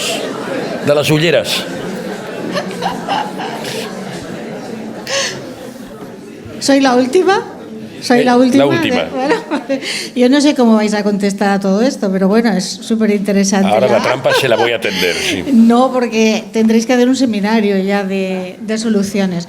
Yo lo que quiero agradeceros es que nos hayáis orientado realmente a soluciones, porque es verdad que todos leemos mucho análisis, muy coincidente, y que también es verdad que hay una cosa que es la Agenda 2030, que realmente nos define los caminos muy claramente, que es universal para todo el mundo y que en Europa se tiene que adaptar a cada realidad, a cada circunstancia, ¿no? Lo digo porque no lo habéis mencionado, pero realmente hay como caminos ya establecidos. Antón, me gustaría agradecerle también que ponga el énfasis en la parte social, ¿no? Que parece que se escapa del discurso económico, pero que realmente es la clauda, ¿no? ¿Cómo se llama? La llave que abre todos los paños. Sí, no es la llave que abre los paños, no. Es poesía, això és poesía. Es la que te da la explicación de la explicación de los porqués, ¿no? Del por qué hacemos todo. ¿Por qué hacemos máquinas, los ingenieros? Porque si nos olvidamos de eso, mal. Antón, hay otra motivación. Tú hablabas de motivación, tú hablabas de miedo, ¿no? ¿Cómo nos esta como cambio disruptivo que necesitamos para despertarnos o para enterarnos de que nos tenemos que poner de pie, ¿no? Tú hablas de miedo, cambio climático, tú hablas de motivación, las dos valen. Pero no nos olvidemos de otro, que es el reto demográfico. El reto demográfico que tiene Europa es muy grave. Porque si todo lo que estamos haciendo no es para que las personas y las sociedades tengan un equilibrio no solo demográfico sino social, se nos olvida la pieza clave. Y después lo que tú comentabas de Europa, ¿no será que hay muchas desigualdades en las naciones y en los países europeos? Para que podamos, entre nosotros, dentro de cada país cada vez hay más desigualdades, pero entre los diferentes países europeos hay demasiadas desigualdades para construir la ciudadanía, la sensación de ciudadanía europea. Gracias. Gracias. Muchas gracias. Tenemos muy poco tiempo porque, digamos, los ponentes tienen compromisos y esta sala se cierra a una hora determinada que no se los voy a decir, pero es dentro de muy poco. Entonces, fue ayer prácticamente. Entonces, voy a pedir a los ponentes que hagan un ejercicio muy difícil, que sean más breves en sus respuestas que en las preguntas y que se las turnen. y que se las turnen. Bueno, excepto algunas.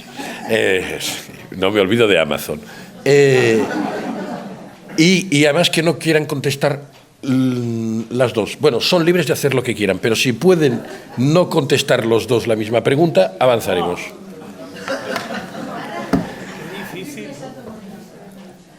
Si pueden.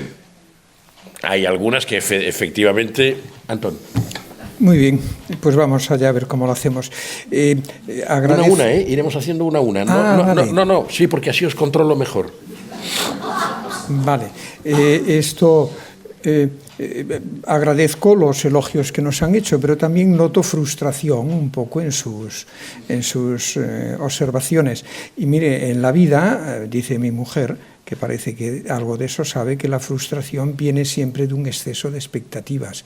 Quizá ustedes tenían un exceso de expectativas en que nosotros, en los 10 minutos que nos ha dado, no olvidemos, pudiésemos hablar de todo, entre ellos de Rusia. No da para eso. Yo mis 10 minutos, y eso me permite responder a una de ellas, he intentado decir lo siguiente.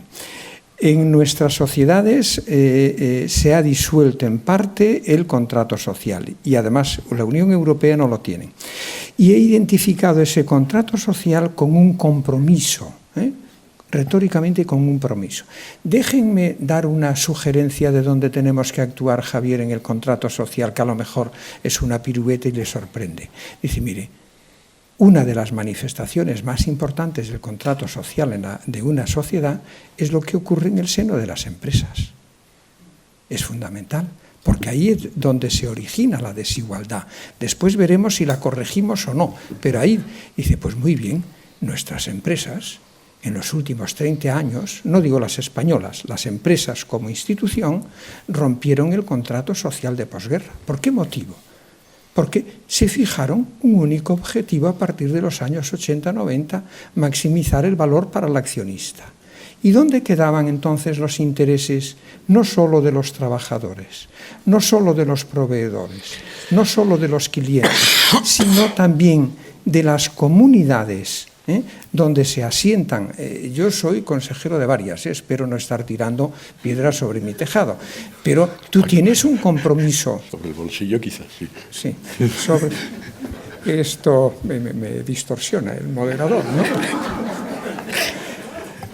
Pues muy bien, dice, pues mire, un contrato social en el ámbito, reconstruir el contrato social en el ámbito de la empresa significa que hemos de meter en los estatutos de las empresas, hemos de meter que el propósito de la empresa no puede ser únicamente, que eso como el valor en la mili se supone, la rentabilidad, sino el propósito tiene que ser atender a los intereses también de los otros interesados en la empresa. Esto comienza ahora, no es momento para hoy, pero hay un movimiento de renovación en el ámbito corporativo que va en esta línea. Esto es reconstruir el contrato social, porque si no lo reconstruimos en el seno de las empresas, no tendremos capacidad únicamente a través de la política o de las instituciones de arreglar lo que no arreglemos en las empresas. Es un compromiso. Y ese compromiso tiene muchos ámbitos. Uno de ellos es en las empresas. Como propuesta, prohibamos los ERES. Prohibamos las prejubilaciones, las jubilaciones anticipadas. Podría seguir en este sentido de hacer propuestas concretas. Muchas gracias, Antón. Con esto, parte de las cuestiones que han planteado Antonio y quien ha planteado un poco también las cuestiones del fermento social, dejamos por lo menos una aproximación. Hay alguna cuestión que yo creo que iba muy dirigida a Javier Solana. ¿Por qué Europa no habla con Rusia y la Europa federal? ¿Lo adivino bien? Y más. Vamos a ver. Europa no para de hablar con Rusia. Pero mucho. Lo que pasa es que, desgraciadamente, estamos en una situación de una cierta tensión después de Ucrania. Después de Ucrania y sobre todo después de la toma del poder de Crimea, ¿no? Bueno, eso no se puede resolver nada más que hablando. Y fijaros además que en este momento desde el punto de vista energético, Europa tiene una nueva conexión con Rusia, una nueva que todavía no se ha cerrado, pero que está ya aprobada por todo el mundo. Así que vamos a seguir teniendo una conversación con Rusia política y energética, sin duda ninguna. Os tengo que recordar que ayer, o antes de ayer, pasó algo en Rusia de una cierta envergadura, ¿no? que seguramente nos acordaremos durante mucho tiempo, que no lo vamos a ver lo que va a pasar de verdad hasta el año 2024. Pero la decisión que se tomó ayer tendrá consecuencias en el año 2024. Por lo tanto, seguimos hablando, pero a veces no tenemos por qué, no estamos de acuerdo en todo, pero hablamos y la conversación tiene que seguir. ¿Cuándo habrá un ejército europeo? Me han preguntado por ahí. Yo creo que nunca, porque un ejército europeo sería un ejército para la guerra. Y la Unión Europea no tiene vocación de ir a la guerra. La Unión Europea tiene vocación de usar las fuerzas armadas para mantener y defender la paz. Por lo tanto, habrá la mayor cooperación entre todos, la mayor integración. Nunca ha habido, como en el año 2019, las resoluciones que se han tomado en la Unión Europea para integrar más nuestras fuerzas armadas. Y me atrevería a decir una cosa, si me da 2 segundos más el moderador. El problema más serio que ha tenido esta Europa nuestra en el último año, que casi ha puesto en el límite de la ruptura de nuestros materiales, casi se rompe, fue la inmigración, que en 3 días o en una semana se presentaron 2 millones de extranjeros. 2015. ¿De acuerdo? O 2 millones, ¿no? En 2015, sí. En 2015, bueno, hace nada, vamos.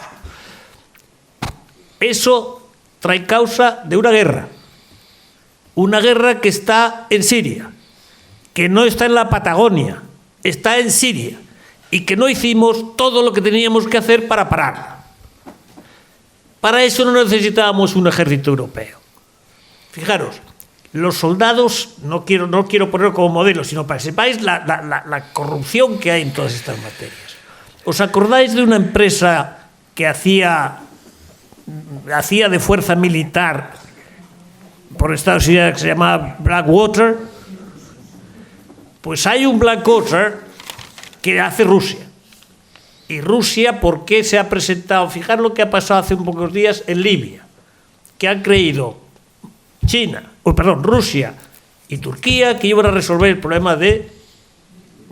¿Por qué la Unión Europea no estaba ahí?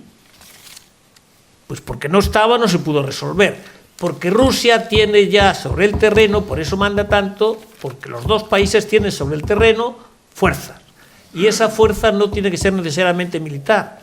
Son mercenarios, pagados por los rusos y pagados por los turcos, pero son mercenarios. Esto es la realidad.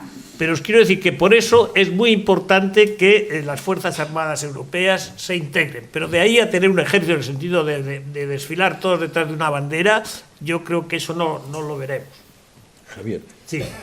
¿Me dejas que responda, Antón, el tema de Amazon y acabas tú? Antón. Sí. No le voy a responder sí o no, pero le voy a responder como le digo a mis hijas, el razonamiento que le hago a mis hijas en relación con Amazon. Yo he estimado, han cogido una práctica que es hacer llegar sus pedidos a nuestra casa, ¿no? Y tengo 3 hijas. Y no son igualmente usuarias con intensidad las 3, pero estimo que llegan a casa una media diaria de 2 paquetes de Amazon. Y normalmente vuelve el mismo u otro compañero una vez a recoger al menos uno de los artículos, ¿no? Entonces yo soy muy crítico y no compro en Amazon, ¿no? ¿Por qué motivo? Porque creo que está afectando a la sostenibilidad social, a la sostenibilidad de nuestras sociedades y también a la sostenibilidad medioambiental. Aunque a veces me pregunto, ¿y no estarás tú yendo como un Quijote contra los vientos? No, yo creo que no. Yo le decía antes, mire, muchas veces me pregunto en las empresas en las que estoy, cuando nosotros sacamos una rentabilidad, empresas que se mueven en mercados competitivos, que tienes competidores que están ofreciendo casi los productos similares al tuyo. Cuando sacamos una rentabilidad alrededor de un 5, nos consideramos que nuestros directivos y nosotros mismos, somos magos. Pero cuando comparo eso con la rentabilidad que están ofreciendo estos monopolios digitales o plataformas, me pregunto, pero nosotros somos unos ineptos, porque ¿cómo es posible que nosotros saquemos esto y ello? Y es porque hay una cosa, porque ellos están teniendo unas subvenciones implícitas que son espectaculares. No sé si me ve el término y subvención implícita. Algo que no se ve pero que está recibiendo. ¿En qué sentido está subvención implícita? Primero, me están destrozando en términos de salarios y condiciones laborales, cosa que yo en las empresas en las que estoy, no puedo hacer. A mí me llevan a juicio, ya sea a la inspección de trabajo, a ellos no. Algo, por lo tanto, está ocurriendo aquí. Segundo, un economista, a mí me explicaron, y yo les explico a mis alumnos, que el precio de competencia, el precio eficiente, es aquel que recoge todos los costes que significa producir, distribuir, vender ese producto. ¿De acuerdo? Este es el precio eficiente. El precio que les da a usted como cliente está recogiendo todos los costes que origine esa actividad, porque si no está recogiendo todos los costes, en términos medioambientales y sociales, ahí hay un competidor desleal, y yo creo que lo es, honestamente creo que lo es.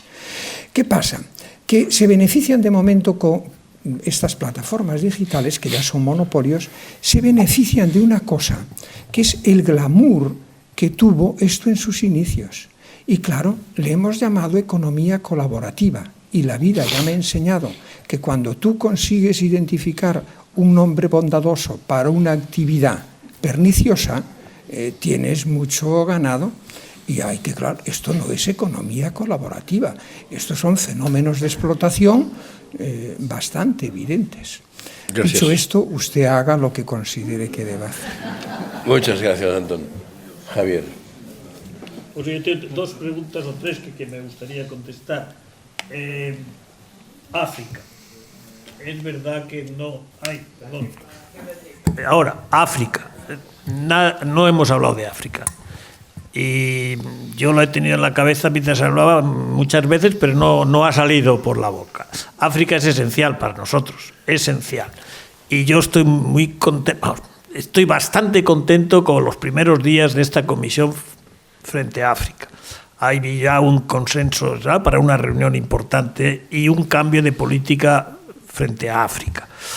Yo creo que en África hay unas oportunidades inmensas, pero hay unas responsabilidades inmensas también con respecto. Yo creo que si estamos listos, los europeos podremos hacer de África un lugar donde podamos cooperar y cooperar para su beneficio y también para nuestro beneficio. Hay dos o tres iniciativas, que no me da tiempo a contarles, muy buenas, que están empezando a tener.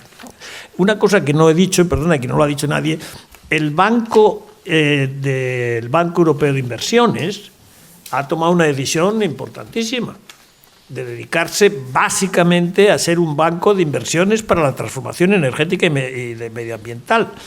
Eso es una decisión histórica, que no la hemos dicho bueno, por lo menos yo no la había escuchado. Sobre China, ¿España debe hacer más cosas con China? Sí, sin duda ninguna.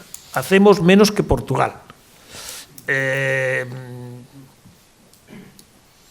No sé si eso es una buena contestación o no, pero hacemos... Es tremenda. Yo creo que viajar... Es decir, no tenemos una comisión que se reúne todos los años de los dirigentes de España y Portugal, España y China, y casi todos los países europeos lo tienen. Yo creo que eso lo tenemos que recuperar y hacerlo rápido. Una cosa sobre las diferencias entre países europeos. Las diferencias entre los países europeos no son tantas. Y si toma usted, por ejemplo, la renta mediana de España y la renta mediana de Italia, es muy poca la diferencia. Si toma usted la de Alemania y España, pues España la renta mediana está en el 87%, siendo 100 lo máximo, y Alemania está en 90%. Es decir, que realmente, comparado con la distribución de la riqueza en el mundo, en cambio, tenemos muchas diferencias con Marruecos. Con Marruecos sí se tienen diferencias.